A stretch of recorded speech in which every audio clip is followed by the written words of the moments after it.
4th anniversary of the Sinai Liberation Day. Of course, this occasion marks the 1982 withdrawal or complete withdrawal of Israeli from the Egyptian lands, or from the last particle of the Egyptian soils in Sinai. The Sinai Liberation Day, of course, is so different this year than the previous ones, since we started, of course, with new projects developmental ones, in order to integrate or further integrate the peninsula to the Egyptian society and, of course, the Egyptian community at large. The liberation of Sinai is an ongoing epic where all the Egyptian people are working on the renaissance of this precious area of our homeland. Of course, Sinai is a precious area of our homeland. Many of the Egyptians' blood was split on the particles and the sands of this soil to be able to return it. We have returned Sinai with different methods. First, through war. Second, through negotiations or peace negotiations. And thirdly, that was the last part, with negotiations or legal negotiations. These stages have retrieved our lands, and I guess all Egyptians are celebrating with all pride and proudness this important day in the Egyptian history. Before we proceed with our discussion, let me take first the top stories of the day. And Bahraini King Hamad bin Isa Al Khalifa to visit Egypt. And it says that Bahraini King Hamad bin Isa Al Khalifa will arrive in Cairo on Tuesday on an official visit to Egypt at the invitation of the Egyptian President Abdel Fattah al-Sisi. The Bahraini king will hold talks with the president on the solid, long-standing bilateral relations, ways to bolster them in all fields, in addition to the latest regional and global issues of mutual interests. For his part, the Bahraini Minister of Industry and Commerce and Tourism, Ziad Al-Zayani, said that relations between the Kingdom of Bahrain and Egypt have an exceptional positions, and the visit between the two leaderships play a key role in strengthening and deepening these ties, particularly in the economic field. I guess the Bahraini king will also be accompanied by a high-level business delegation, and expectations for signing a number of bilateral agreements will be is expected, particularly in the Egyptian Bahraini forum that will be witnessed by the Egyptian and Bahraini leaderships. I guess to highlight the issue, we have over the phone Ambassador Harbi, Ambassador Ashraf Harbi, who is our former ambassador to Bahrain. Good evening to you, sir. Good evening.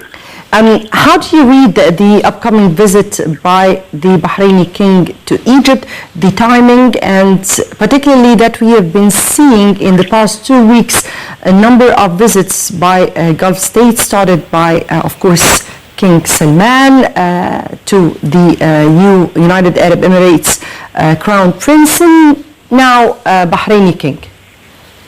I think the visit is very important to accomplish, the good relation between Egypt and the Gulf countries, especially Bahrain, which we have a long history, not only in commercial and economics, but also political and social, and of course in many fields we have a high cooperation, especially in the field of education, also in the field of training, and of course the businessmen between, or the group of businessmen, Bahraini and Egyptian, they have a kind of forum which held many times, and this time it will be flowering, the economic and commercial relations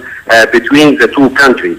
I think in this visit, it would be many agreements and many protocol will be signed, and of course it has been followed by the two governments, the two Ministry of Foreign Affairs, to be followed and to be signed and legalized after that from the two parliaments.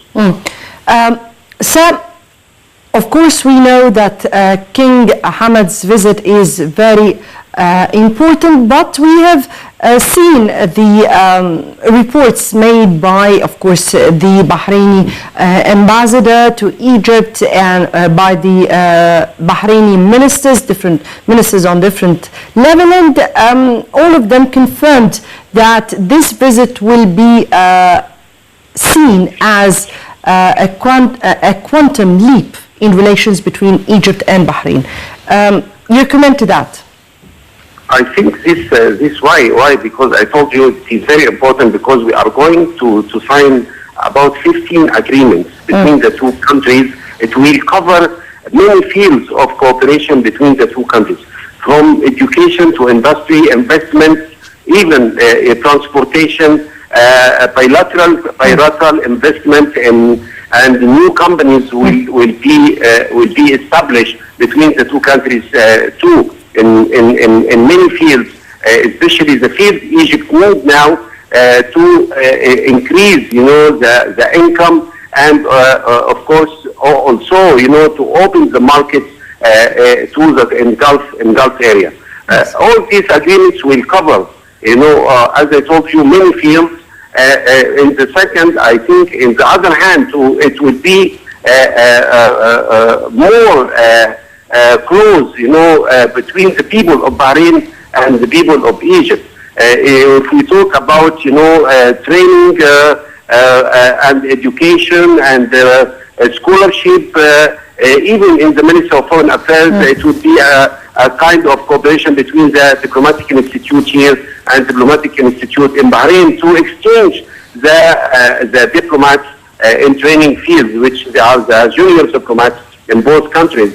So they will have special courses, just to make them together and to enhance, the strategical views and opinions towards and against, the problem and issues we are suffering in our area. Yes, definitely. Ambassador Ashraf Harbi, former Egyptian ambassador to Bahrain, we thank you very much for joining us.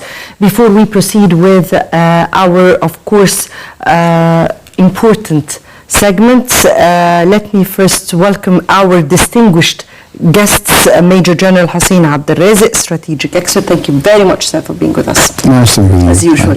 And Dr. Yusuf Mazhar, former Undersecretary of the Ministry of Industry. Thank you very much for being with us.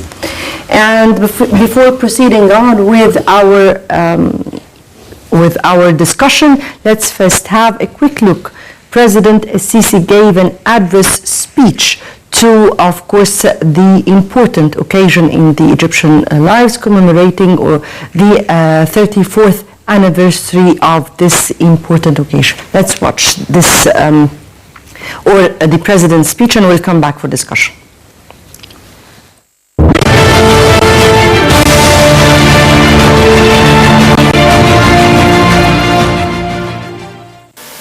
President Abdel Fattah al-Sisi warned of what he labeled as attempts to shake the country's security and stability.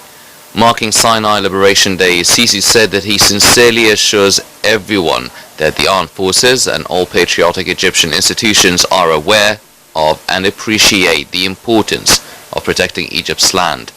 The president added that Egypt appreciates the sacrifices of its brave sons from the armed forces and the police, who stand together to purge Sinai of terrorism and extremism. The head of state also noted that Egypt has built up the state institutions and now has an elected parliament, urging all Egyptians to ensure the permanence of these institutions. Sisi also referred to a previously revealed plan to develop Sinai, which he says will lead an economic turnaround in the peninsula and provide job opportunities for locals as well as better infrastructure. Additionally, Sisi commissioned the government to increase supplies of subsidized basic commodities into the local markets to compensate for food price hikes caused by the fluctuating price of the US dollar over recent months. He also assigned the armed forces to distribute 2 million staples in poor areas nationwide. Earlier on Sunday, President Sisi, Supreme Commander of the Armed Forces, placed flowers at the memorial for military martyrs in Nasr City. Sisi was accompanied by Defense Minister Sadi Subhi, Armed Forces Chief of Staff Mahmoud Higazi, and various senior military officers. The attending officers paid their respects to those who gave their lives to defend Egypt as the national anthem played. Sisi also visited the tomb of deceased President Anwar Sadat. Also marking the day, President Sisi issued a presidential decree pardoning some prisoners.